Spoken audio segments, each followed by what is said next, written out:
You're listening to Real Talk live streaming right here from beautiful Northport, Florida.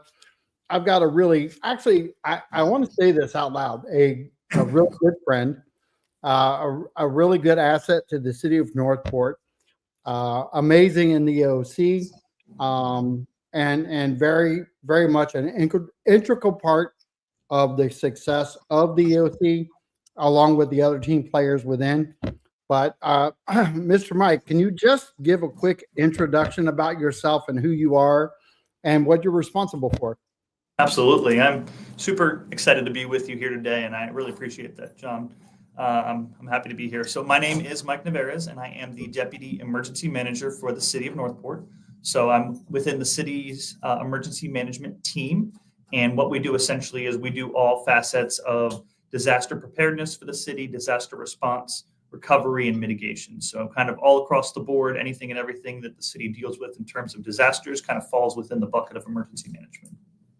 You know, we're in hurricane season now, and things are quiet. Thank goodness.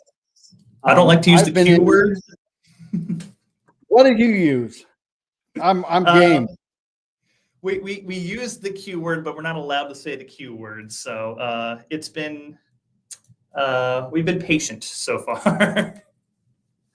You know, it's I will say this to you. I drove out to Inglewood Beach, and I felt like I was back in hurricane season instantly. Yeah. And I spent 3 hurricanes now in the EOC. The last 2, you know, we had 2 different type experiences with Milton and Helene, and you know, it was a very educational thing for me to be part of that EOC family. And it truly is that network of people that you guys have is off the chain special. And the citizens of Northport need to hear it, whether they like it or not. They need to hear it. You guys are very, very centered in there. Can you, for the citizens of Northport who have never been in an EOC, can you kind of give a description through your eyes on what they would interpret if they were to walk in? Yeah, absolutely. And I'm really glad that you asked that question, because not a lot of people truly understand what it is that we do. I mean, they hear emergency management and they think hurricanes, but really there's so much that kind of goes on. But really in the EOC, so the EOC being the Emergency Operations Center, is kind of our central coordinating hub for everything and anything that we do in response to disaster in the city. So we activated our EOC this year for Debbie, Helene, and Milton. And it's really, we pull in people from across the board. So really the biggest thing that we do in the EOC is we coordinate. So there's a lot of things that go on during our hurricanes. We have fire rescue out in the field. We have police out in the field, public works doing their thing, clearing roads, utilities, restoring our utilities infrastructure. We have a family shelter that Parks and Recreation runs. We work with the county very closely. So there's a lot of moving pieces that happen in disaster response, and it all needs to get done very quickly, and it's all very important. And it's incredibly easy for things to get lost in a vacuum. And we coordinate in the EOC to make sure that everybody is moving in the same direction, making sure that all the different departments are talking to one another. We set high-level goals that everybody's working towards. And I mean, honestly, it can be an incredibly stressful experience in there because it's very important work that we're all getting done, and we make sure that that gets done. So, and it's interesting too. And I'm really glad that you brought up the team, because I'm full-time am an emergency manager, and Stacy Alosio, who is the emergency manager for the city, is as well. And we're a team of 2. Thank you. We're a team of 2, and we plan and do this full-time. But as you saw, that EOC is staffed with about 25 to 30 employees that we bring in. And we have a lot of, that's not to say that, there's a bunch of people in the field working as well too. But basically we pull in people from all walks of life across the city. So we bring in people from Parks and Recreation, from communications, from HR, from finance, as well as, PD, law enforcement, fire, public works, utilities. Like, everybody comes together. We all have to work together. And we have city management as well in there, acting as a leader and a guide. So all of those parts really come together in this incredibly stressful time where we're doing a lot of very important things all at once. And I'm glad that you got to see that, because all that really does go on behind the scenes. Well, and it's there is something to be said about seeing and feeling. And I know for a fact, my first experience was not the same as the second last year. The first experience, I walked in, got set up, got all everything in the closet, set up for my bedroom. Got the studio set up where you're at today, and kind of went through the motions. And it was one, because the storm itself was a different beast at that point, and I think the tensions were still there, the focus was still there. It just wasn't like it was hitting us. Right. The second one, um, I instantly knew that things were different the day I walked in, and that was because there might have been some food packets in the lobby that weren't there the first time. So the readiness of the full force of what that storm had its potential to bring hit me as I walked in to set up by the elevator. Can you talk a little bit about how the tensions are, and and the resources and the care that goes into that, whether we're getting hit or not, or whether we're helping neighbors? Can you talk about that organizational side of things? Because that's truly important for the citizens to hear. Right. And I think it's a really great point. And Helene and Milton were very different in the way that they struck the city and the way that we plan to prepare for them. So we treat every storm, every activation, every hurricane uniquely. And what we do, we preach in emergency management about modular, so we can kind of scale up and scale down as we need. So we were looking at Helene's impacts, very different from potentially what Milton would have brought. So we looked at Helene and the path that it was taking, and Helene was 100 and something miles off the coast and still brought very significant storm surge impacts to coastal Sarasota that we saw. Northport could have seen some of those as well, and we did actually see some storm surge come up the Mayaca River and go into the city and actually overtop some of our water control structures. So we definitely did see impacts from Helene. Right. But working with the National Weather Service and National Hurricane Center, the potential impacts that we were seeing were nothing near what we were expecting for Milton. So Milton was, we all saw the path, and we all saw the rapid intensification of this monster. We had a Category 5 hurricane at 180 miles per hour, which was one of the top 10 strongest hurricanes that we've ever seen on record, lingering out close above where Mexico was and kind of pointing towards our area. We were on the calls with the National Weather Service and National Hurricane Center, and they were using very somber terms about what potential impacts of this monster could look like. So what we do in emergency management and what we do at the city here is we lean forward. So we had a lot of operations. We had logistics going full force to pre-plan all of the resources that we need to get ready immediately after the storm if we got the severe impacts that we were expecting with that thing. So at one point in time, the National Weather Service was using terms of like, this is Katrina level disaster focus coming our way. And that's nothing that you ever want to hear. And keep in mind that most of the people in the EOC are not emergency managers. We plan for the worst case scenario so that we're ready in case it happens. And a couple of days before landfall, Milton was looking like the absolute worst case scenario. Thankfully, at the last minute, it hit some wind shear that significantly broke it up. So we didn't see the sheer amount of rain that we were expecting to get.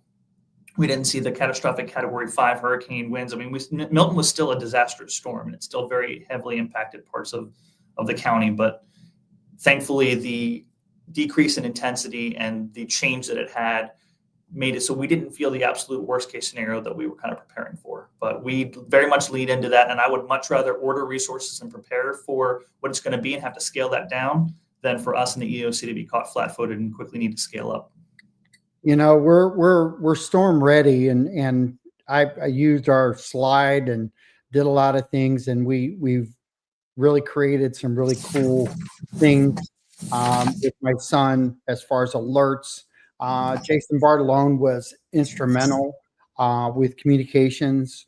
I remember one event that we had something going on in the chatter of Facebook, and I ran down and got Jason, and we did a quick.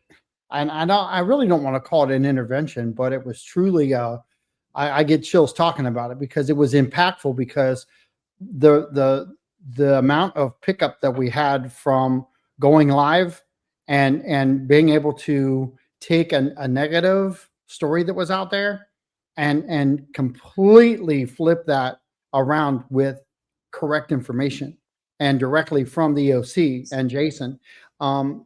That story, along with Chief Titus and him being in and leaving the studio and running down the hallway, and because the storm was coming, and then by the time he got there, it had turned, and then he came back down and said, "They're all going to think I'm lying, but it's not coming now." So, the friendships, the people that are there, and the impact that some of this stuff makes is game changing, and communications is really important. But what I found really interesting, and maybe you can give an overview on this too, is that the leadership inside an EOC, when you walk in like I did fresh and not having knowledge, which I'm glad I did, because the interpretation was different.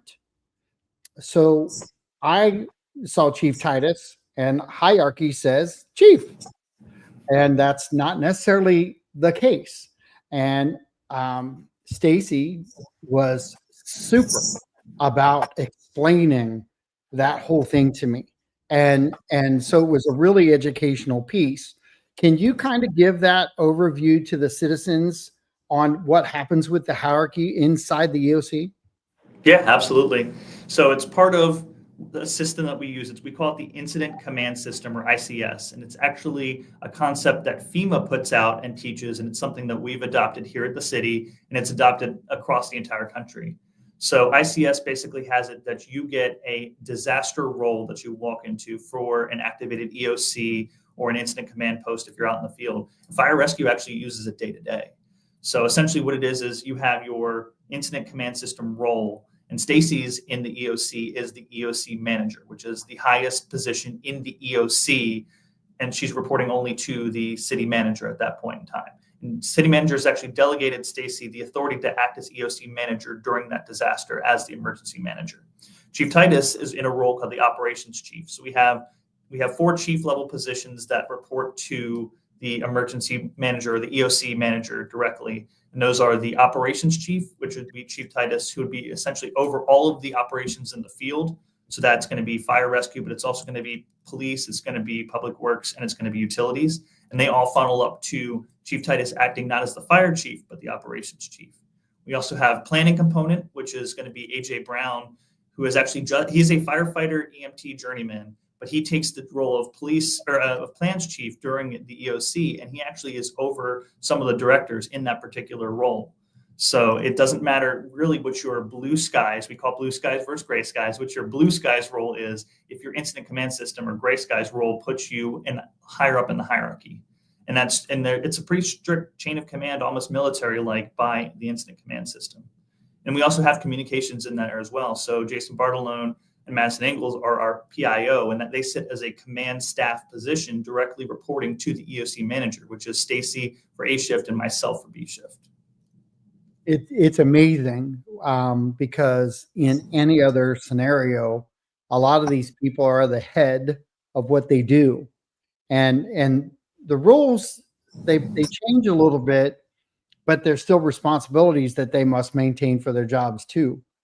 So there's just a lot of different moving parts, which I found to be challenging at times, but also understanding that you have to be trained for a lot of these things. You have to be prepared, and chiefs are doing what they do, and managers are doing what they're doing, but emergency managers are taking that extra role and really kind of anchoring event situations.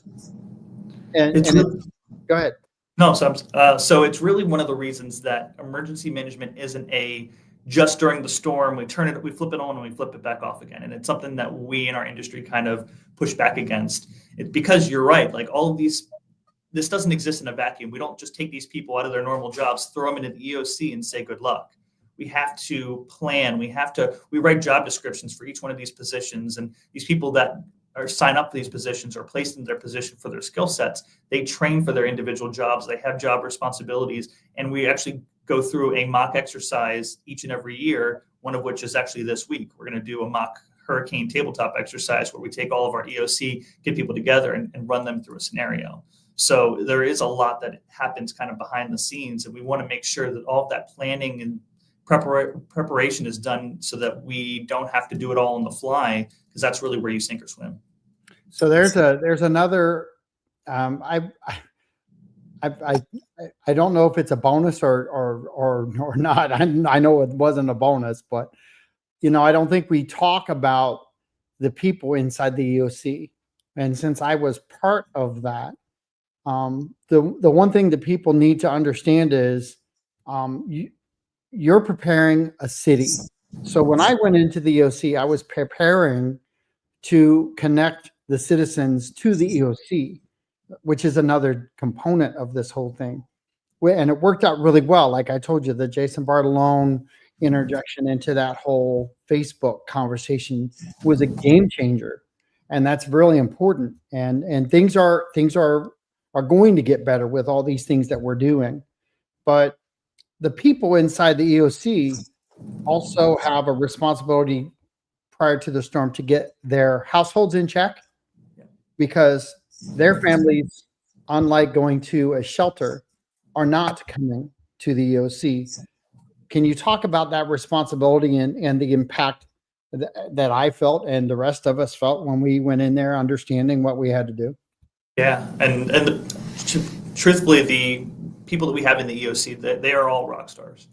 And we do the best we can to make sure that they get the time ahead of time to prepare their households. This is part of that groundwork we do, is we teach preparedness. We want, like, day-to-day, outside of hurricane season, inside of hurricane season, we want our employees to all, EOC role or not, have a family plan in place so they know where they're going to go if they get called for an evacuation, or if they have to work, that their family is being taken care of. We do have a benefit that our Parks and Recreation sets up the Morgan Center as a place for our employees to bring their families. And we have park staff there that are able to work with those families and provide them a safe place to be during the storm, so that the people in the EOC are able to focus entirely on their job. And I can speak from personal experience. During Hurricane Ian was kind of when I was really getting into emergency management, and I was in an EOC. I hadn't prepared my family ahead of time, and I found out that my neighbor's roof lifted off, flew through the air, and pierced through my roof. And my wife was hiding in our laundry room, texting me that she thought she was going to die. And I can tell you firsthand experience that is very difficult for me to concentrate on my job while I was getting those texts, not knowing if my family was okay or not. And I kind of had to almost compartmentalize that, because I was the logistics chief that was making sure that we got all of the necessary resources that we need in and filling this critical role. So that's why one of the things we really harp on and hammer on is making sure that you have that personal plan in place, so that you're not on the fly wondering if your family is okay or not. And I'm sorry you had to go through that. And I'm sure that mentally you had prepared yourself for a possibility of something like that, but going through it is totally different. Right. And being within the EOC, the one thing I know that you had in there was a huge amount of support, going through that team. You talked about that team, and I'm just going to say, I'm just so blessed to have been part of it, and the respect that was given, it was received on both sides.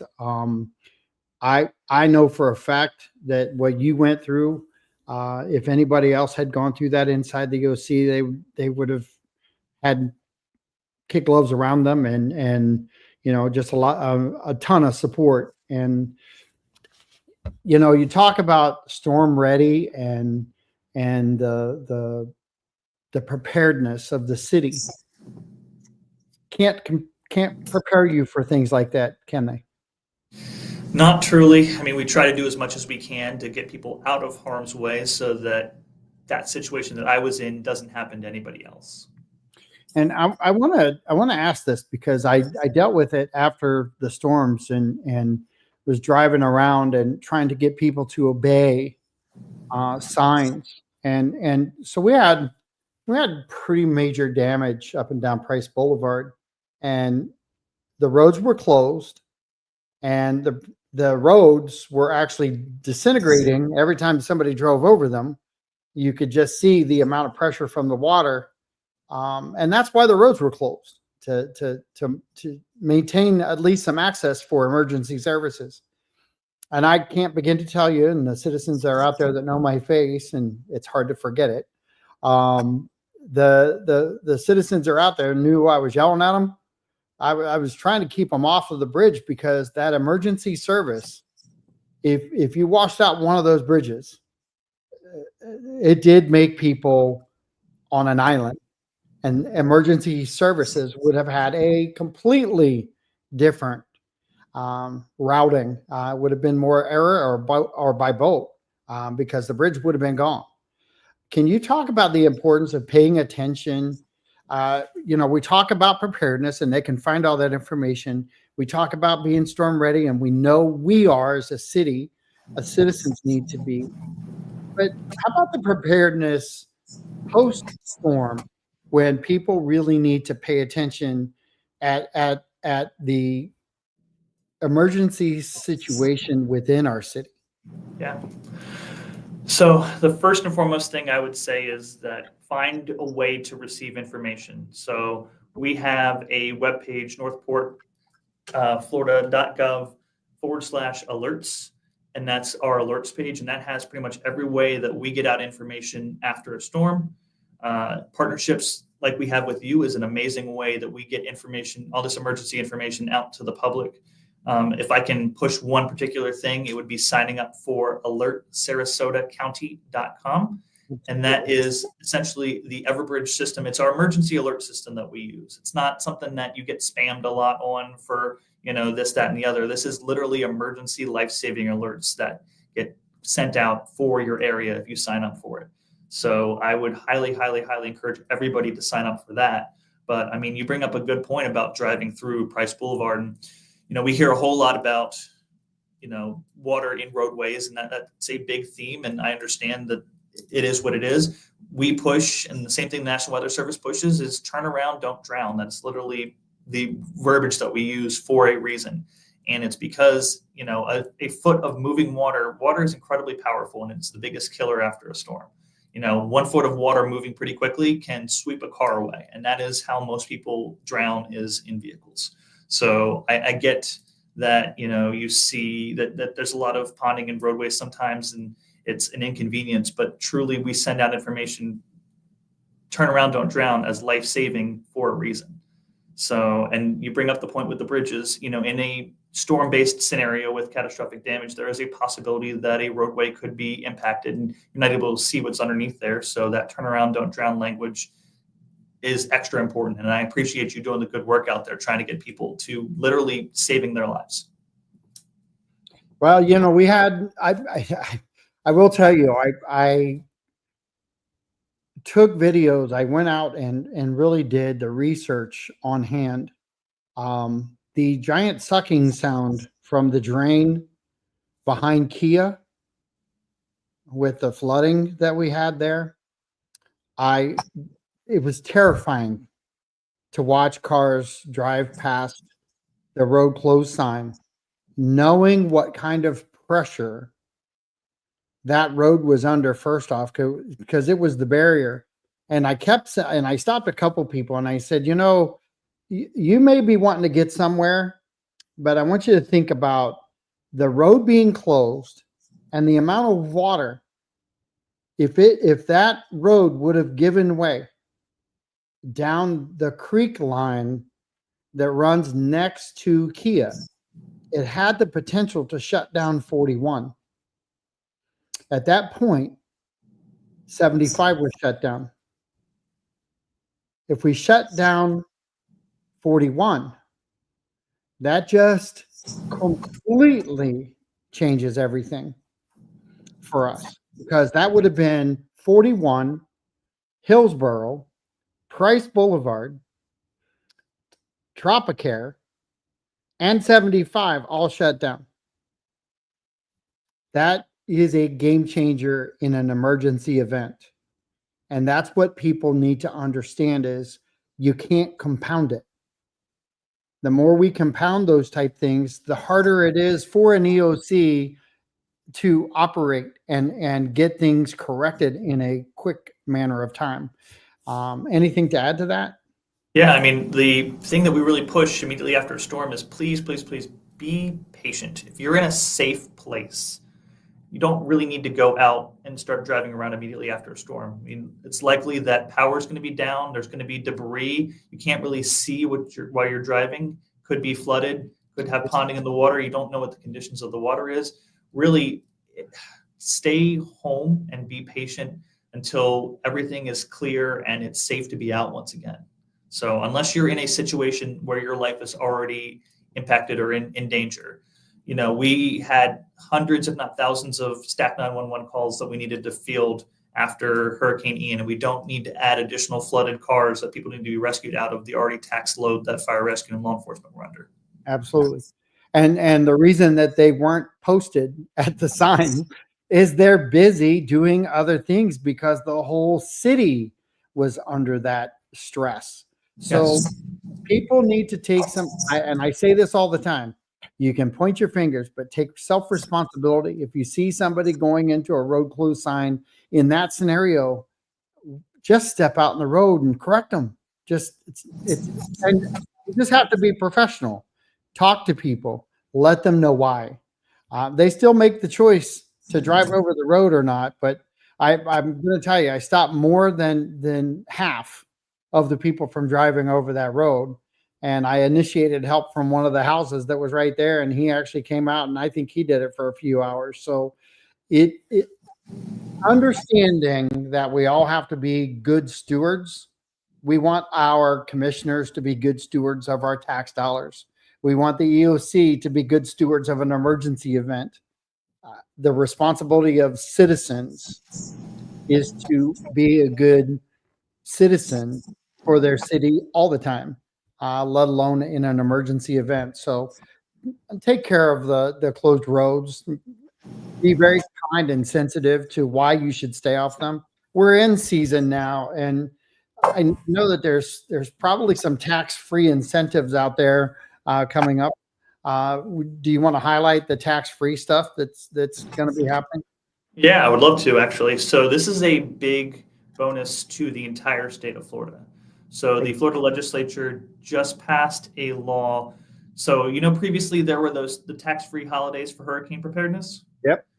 So they started out with one of them, then they made two of them, and now they found out what they were hearing was that people didn't know when they were, or people needed hurricane supplies and they were afraid to buy them because of the price. And everybody's kind of feeling strapped right now. So the legislator went ahead and they made it starting August 1st, so this week, that on my birthday, by the way. Your birthday. they took that into account. Yes, I know they did. This is the John Rawlings tax-free bill. How about that? Perfect. They made tax-free for various different hurricane preparedness supplies. And I got a list here if you want me to go down it. Yep, absolutely.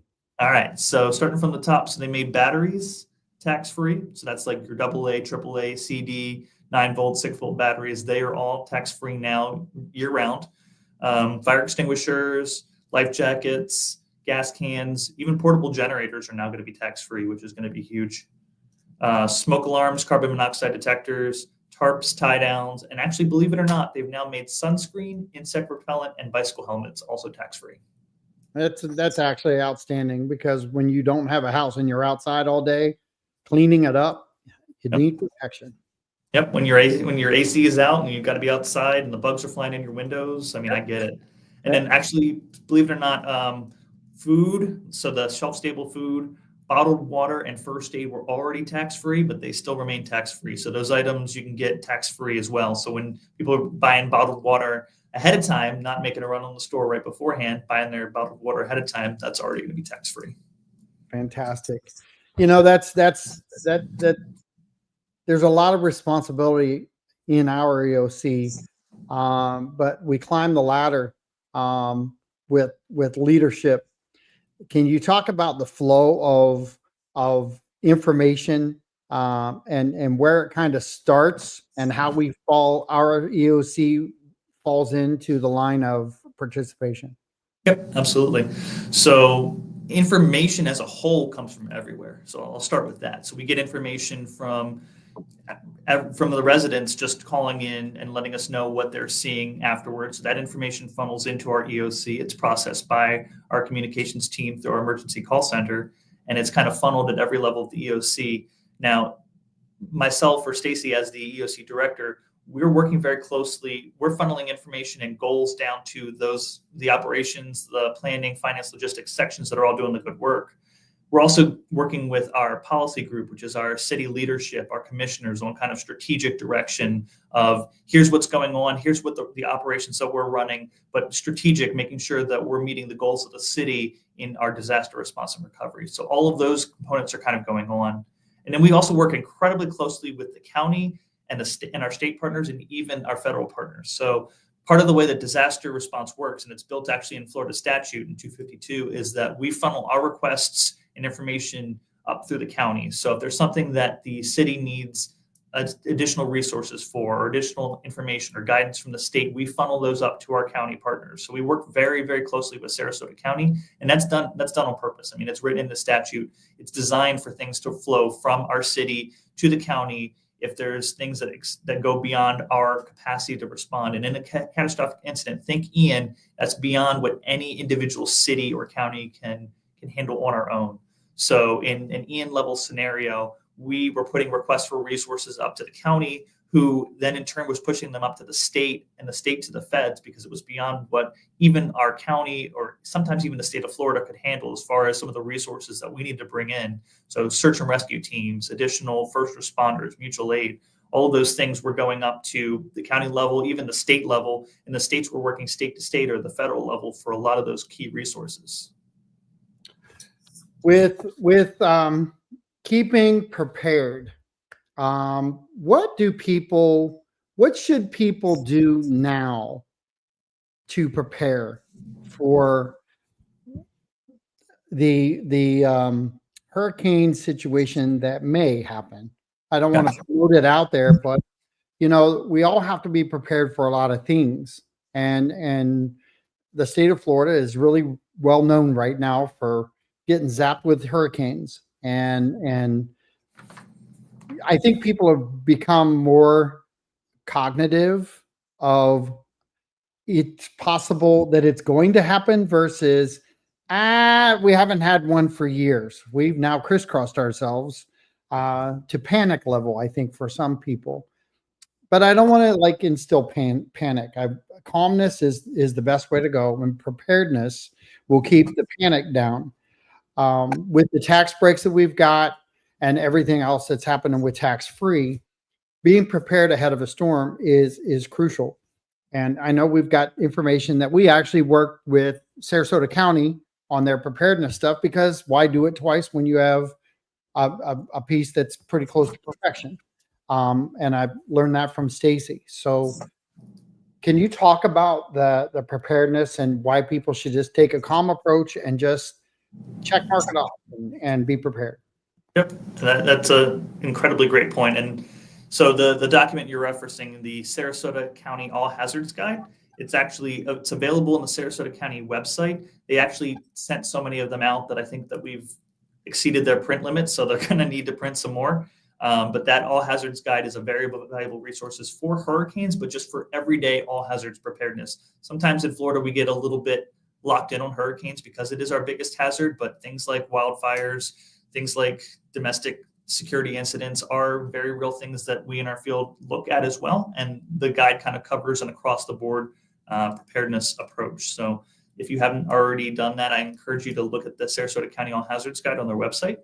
But also really want to echo in on the receiving communications part that we talked about before, but I'll say it again because it's so important. It's just find a way in every single way you can to receive information from us, from the county, working through you to just get information out to the residents, because hearing from us ahead of a storm, preparedness, during and immediately afterwards, in every single avenue we can. And we do blast out to every single avenue that we can, because we understand during a storm or other event, we might lose power, we might lose cell service. So putting out information in every single avenue is the way to go, is to make sure that as many people as possible still get information. Other than that, go ahead. Nope, go ahead. So kind of other than that, there are a lot of things that you can do personally to kind of get ready for the preparedness topic. So we kind of talked about the tax-free, but buying your supplies now and having a kit ahead of time so that if you ever do need to put it in practice, you have it, and you're not trying to make a run on Publix when everybody else is and find out that bottled water and gas is already gone.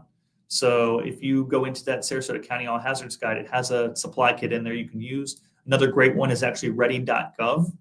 Has a disaster supply kit that I think is incredibly valuable. So checking out those resources and just kind of thinking through every single person in your household and making sure that you're planning for pets, you're planning for individuals that might need medication. So just kind of thinking through holistically what preparedness looks like for you. Yep. And, meds are important. Anytime that you can, get your meds in 90-day scripts and be prepared that way. It's all the things that you think about daily. Have a kit ready to go, that's so that you're prepared, because you may have to leave your home quickly. You never know. So even if you're not planning on going to a shelter, your kit to go out the door should be ready, because as you know firsthand, you never know what's going to come through the roof or cause damage or cause you to have to leave your home in a hurry. So being prepared that way is a great tool. I'm going to talk a little bit about the floods, because I had customers, friends who lived over off of Sumter who were not in a flood zone, and now they are. But we talk about flood zones and we talk about the evacuation zones, and we give people heads up on that year round, seems like. But give your overview on that, because floods and flood zones and evacuations, they're not the same thing. They're different. Can you talk about that? Yeah, absolutely. And it's one of the most questions we get. So an evacuation zone, or evacuation level, as we call it in Sarasota, is it's based upon something called storm surge. So that's hurricane specific, and it's when a hurricane wind basically pushes water from the Gulf up onto land. And we saw that was a big thing in Ian down in Lee County in Fort Myers Beach. So those evacuation levels are based on storm surge risk, with the caveat being that we have special evacuation levels for mobile home communities, because those mobile home communities have significant risk to wind, that we might evacuate those for wind.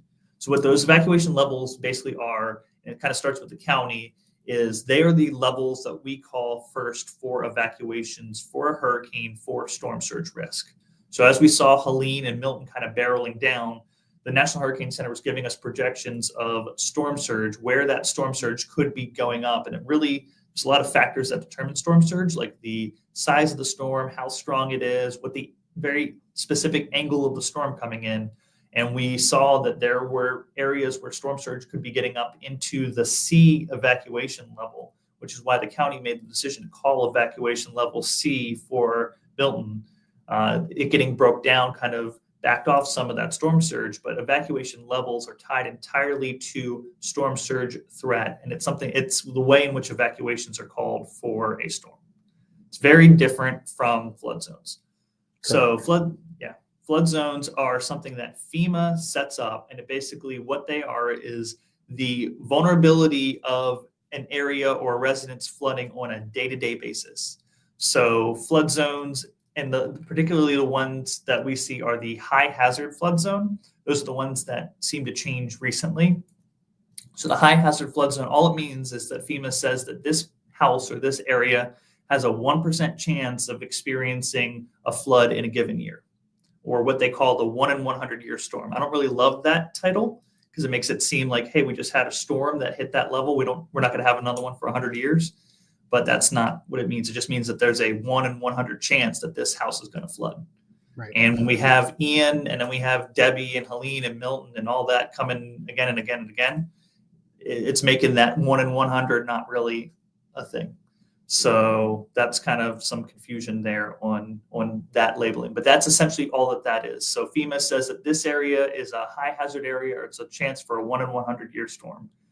Pretty much everything else is in an X zone, which is still a flood zone. It just means that there's a 0.2% chance of it flooding in a given year. But kind of what we say in the industry is if it rains, it can flood. So we live in Florida. It is incredibly flat. So there are always given scenarios, and we've seen, unfortunately, them more and more recently with things like the Hurricane Helene in the mountains. Like there was not a single residence in a flood zone really where Helene struck, but it just stalled out over there and dumped a massive amount of rain. And the same thing we experienced in Ian, it just went north of us and dumped a massive amount of rain beyond what any city can handle. And so even if you're not in a flood zone, it doesn't mean that you can't flood. Flood zones just mean that 1 in 100 or 1 in 500 year chance. And just a little tidbit from Justin Box with Hardin Insurance Group, the Allstate on Toledo Blade. Conversation I had with him is, if you think you're not in a flood zone and you want to carry flood insurance, you can. It's cheap too, because you're not in a flood zone.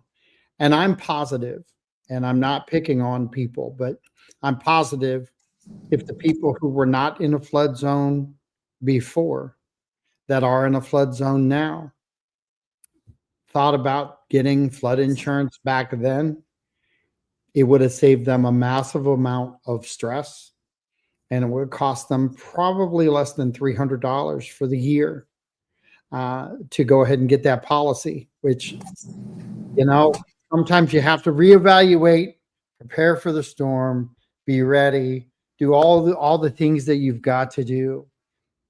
But it never hurts to look at your insurance policy to make sure once a year or twice a year you haven't done some things to make that adjustment and prepare your home for the storm too.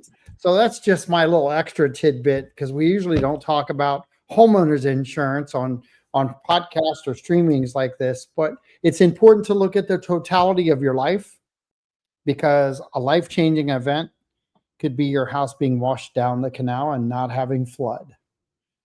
People have experienced that. People have lived it. They've survived it. But I will promise you, with flood insurance in a no flood zone that floods, you'll be thankful that you spent the $300 for that policy. So keep that in mind. I want to talk about a collective question here for a second. And collective may be a pun on this with who I'm going to mention, and that would be Frank Lama, Public Works, the recycling program, the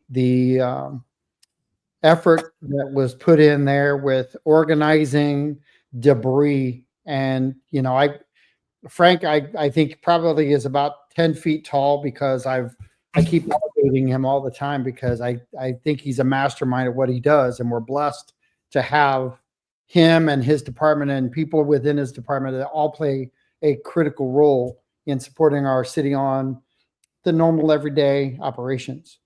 When it comes to debris and that removal, you guys in the EOC have to deal with a lot of those things right away to get the city moving, let alone all the debris. Can you talk about that combination of team that we have within our city that really makes an impact? Yeah, and I'll echo I'm very thankful that we have Frank, and he can be the subject matter expert on all things debris recycling. And he very much is a big part of that public works team and the public works doc, and we have him there as a subject matter expert on it. The city puts out really great guidance on the website about sorting your debris ahead of time, and that is guidance that we get directly from FEMA, and incredibly important. So kind of refreshing that ahead of a storm instead of trying to figure out on the fly how to sort debris, I think it is key. But working with their team, because debris very quickly becomes an issue. It's pretty much the first thing that happens in what we consider as recovery. So response we do really is categorized by life-saving measures, and it's not done in a vacuum. So we're still doing life-saving measures as we start that short-term recovery process, which is the process of repairing, rebuilding, and recovery immediately afterwards. So all those teams are kind of working in tandem in the EOC or in our docks. So first thing that we do really when after a storm is we launch our tactical first in teams, our TFIT, and they go through first the arterial roadways and they start pushing things out of the way. They make those roads accessible. They push things to the side, and then afterwards we have to go back through, organize, and then pick things up as debris. FEMA is very, very particular in how debris is collected and paid for. When we work with a contractor to come through and actually collect debris, we work with another independent consultant who is separate from them that watches every single stick get picked up and cataloged, because everything has a dollar amount to that. And we pay for all of that on the upfront, and then FEMA has to review every bit of that documentation to pay us back. And it's a very, very lengthy, very particular process. We experienced it very heavily in Hurricane Ian and are still going through some of that FEMA reimbursement process. But thankfully to have Frank and kind of his leadership and expertise to make sure that we maximize, we're doing everything we need to for the debris pickup. You know, that team effort that goes on there. I know that we moved an unbelievable amount of debris, and the planning for that was far beyond anything but perfect. It really was. It was well thought out, well planned, and we were freeing our roads and our yards of debris. Like instantly it was happening. And I know that a lot of people didn't feel that way, but it was because the amount of debris was off the charts that had to be moved. Along those lines, this is important for people to understand because we are in hurricane season. And last year, it didn't feel like they were back to back, but we had multiple times where there was panic in the air because we were potentially coming upon another storm coming our way. And I want to talk about the importance of people getting their yards in order as quickly as possible, and being prepared for that second event. And we did kind of feel it with Helene and Milton, being that they were so close together. Thank God that the storm turned, because that second impact that could potentially happen, which did happen to our neighbors out on the coastlines. You know, that's why Inglewood Beach is still like it is today. And I say that with a heavy heart, because I got to tell you, I went out there and I just remembered everything. They're living it, and I stress that to everyone whose lives are normal right now. We still have a lot of citizens that their lives are not normal, and they are dealing with the cleanup and the stress of all of those things.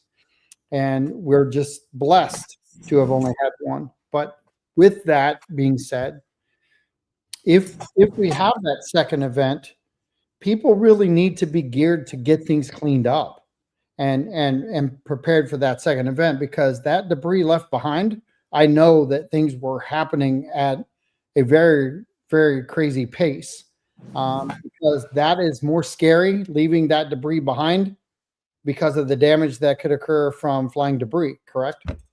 Yep, flying debris, and it was a very real push from the state, especially in that Tampa Pinellas area between Helene and Milton. Helene and Milton really kind of gave us an example of kind of our worst case planning scenario. We talk about the very real possibility of back-to-back storms. We haven't really experienced it since the 2004 season. And Helene and Milton kind of proved that it was a very real possibility. So they were very worried about debris that would become projectiles and even more likely to be washed into people's homes, washed into the waterways, washed everywhere. So they were, if we saw the storm surge numbers, especially up in that Tampa Bay area and for our neighbors up north, it would have been catastrophic to see the amount of debris pushed everywhere in the storm surge. So there were definitely some bullets dodged, but I want to echo your point that these were still very catastrophic storms and they had very real impacts this year as well. So we didn't see the worst case scenario for the Northport area this time around for Helene and Milton like we did in Ian, but they were still very, very destructive storms. And Ian is so fresh in my mind. And it was not the last storm, but the significance of Ian for our city. We hadn't been through a run like that. And it prepared us for Helene and Milton at a different level. Not saying that we weren't prepared for Ian. No one was. That's just reality of it all. We were as prepared as you could possibly be at training for it, going through that storm, and not tearing it down. But if you're like me, and I think you are, because you're a great leader, leaders tear things down and they rebuild them so they're better. Nothing is set in stone. What did we learn from Ian that you guys felt in the EOC that kind of cultivated change? Yeah, I think that you're really right in that sometimes, especially if we haven't seen impacts from a storm, people get lulled into a false sense of security. We fight against a lot of the, well, I was here for Irma, well, I was here for this, that, and the other, and I was fine. We're really trying to break people of the, we were here before and hasn't ever been like this, or even after Ian. What we're hearing now is, I didn't flood during Ian, I will never flood. Or I didn't feel any impacts from Ian, I will never feel impacts from a storm, I'm never leaving. And we saw a lot of people this year evacuate before Helene and Milton, and our messaging was getting across in evacuations. I mean, we evacuated A, B, and C. Thankfully, we didn't see the effects of Milton as far as storm surge goes in this area that we were worried about. I would much rather people heed the warnings and evacuate and say, oh, why did my home is okay, than to not evacuate and to be in a scenario where you're flooded in or feeling impacts and not able to leave. So I think a lot of people learned from Ian the necessity of heeding those evacuation orders or self-evacuating ahead of a storm, even if you're not in an evacuation zone, because you know that even if your home is not in a flood zone or not flooding, if there's ponding in the water and it takes a little bit to recede and there's no power, that it would just be more comfortable to go in a hotel on the other coast or stay with a friend and family in another area. So there was definitely a lot that we learned there. I mean, we also really tightened up a lot of our processes in the EOC after Ian. We did a lot of training, we did a lot of exercising. Ian gave us a very good real world example of the way in which freshwater flooding can impact Southwest Florida. And so we've definitely taken those as lesson learned. And we made our kind of processes better afterwards for Helene and Milton. I mean, I talked about, we really did lean forward for Milton. And we backed off a lot of the resources that we were ready to receive. We backed out a lot of our missions we had put in. But really, Ian and some of the lessons learned there were able to make us more ready for Milton and for Helene. I can't believe I just looked at the clock. We've got about a minute and a half left. Is there anything that I've missed that you wanted to add in? Just high level. I mean, know your information, be prepared ahead of time, get your information out there. I mean, we try to get as much information as we can. We don't want anybody to say, oh, I didn't know. Take these things seriously, and kind of, if evacuations are issued, it's done not because we want, we're like, oh, we feel like you should leave. It is life-saving information when we call evacuations, because there's a very, very real possibility. So kind of take that information and those things seriously. Be prepared as much as you can, and know that here in the city, we are doing absolutely everything we can to respond as quickly and help you recover as quickly as we can. And I didn't mention our police department, but we've got a very, very superstar police department, 5-star ratings across the board. They play an integral part in our management of the OC. I've got about 30 seconds. Do you want to kind of highlight them real quick too? Yeah, absolutely. So PD is a very big part of that operations branch, and they are very quickly on the ground, making sure that areas are secure. They're doing a lot of that enforcement of areas. They're getting out there quickly. There's a bunch of stack 911 calls that happen during a storm, so they're immediately responding to those life-saving situations. We talk about those traffic scenarios. They're also having to manage the traffic system in the city with power loss and debris. So there's so much going on, and everybody's playing an integral part, and PD is definitely a huge part of that. And, just keep this in mind that everyone on our city is working during an EOC event. They all have jobs. They all have things they have to do on a regular basis. But when you see our city workers, understand a thank you is in line because of what they do and how they handle things. Right down to the guy that's picking up the trash or picking up recycling. Everybody's here. They're all working. I've not met anyone yet that hasn't deserved my respect. So please give them respect. Please give them your thanks. Let them know they're appreciated. Thank you goes a long way, especially when people have to be away from loved ones during an event like this. So keep that in mind.